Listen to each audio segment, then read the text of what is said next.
Well, Nachah is a Hebrew verb which primarily refers to leading or guiding, typically in the context of the Lord himself guiding his people. It signifies directing someone on a journey or path, and that can be spiritually or physically, and the guidance can be literal, such as leading through a physical terrain, or the guidance can be metaphorical, where moral or spiritual direction are offered. Sometimes, according to context, it can also convey the idea of bestowing, bringing, governing, instructing, straightening, directing, or transporting, particularly with regard to into new lands. You see, God's desire and ability to guide his people is a theme repeated across the breadth of the scriptures. For example, Eliezer asked the Lord for guidance as he journeyed to find a wife for Isaac. The second half of Genesis 24:27b says, "As for me, the Lord has led Nachah me on the journey to the house of my master's relatives."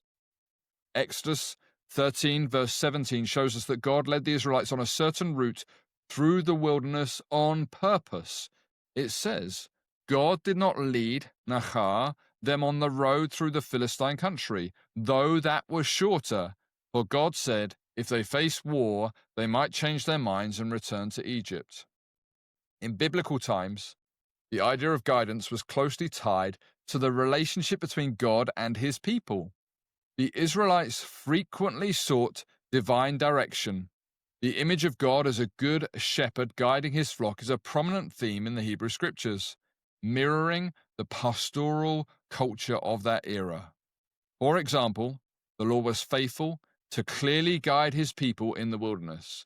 And we read in Exodus 13, verse 21, by day the Lord went ahead of them in a pillar of cloud to guide, Nachah, them on their way, and by night in a pillar of fire to give them light so that they could travel by day or night. I can ask God to lead us like the psalmist does in Psalm 31, verse 3. There is safety and security with him as our guide, since you are my rock and my fortress. For the sake of your name, lead, Nachah, and guide me. God guides us, not just for our own sake, but for the glory and reputation of his name. Psalm 23, verse 3, familiar to many of you, reads, He refreshes my soul, he guides, he nachahs me along the right paths for his name's sake.